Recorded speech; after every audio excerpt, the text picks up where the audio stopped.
క్రీస్తునందున్న ప్రియులకు ప్రేమతో వందనాలు తెలియజేస్తున్నాను.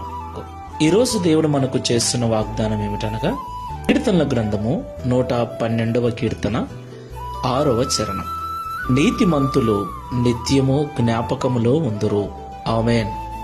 నా ప్రియమైన సహోదరి సహోదరులారా, ఈ లోకంలో జీవిస్తున్న మనమందరము కూడా కుటుంబాలుగా, సమాజముగా, సంఘముగా జీవిస్తూ ఉన్నాం. కుటుంబంగా జీవిస్తున్న మనకు ఎన్నో అవసరాలు, ఎన్నో అక్కరలు. వాటి కొరకు ఉదయం లేచింది మొదలు రాత్రి పడుకునేదాకా ఎన్నో రకాల పనులను, ప్రయత్నాలను చేస్తూ ఉన్నాం.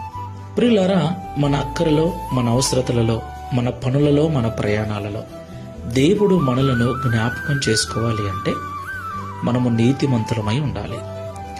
దేవుడు జ్ఞాపకం చేసుకుంటే ఏమవుతుంది? అవును, ఆయన జ్ఞాపకాలలో మనం ఉన్నట్లయితే ఈ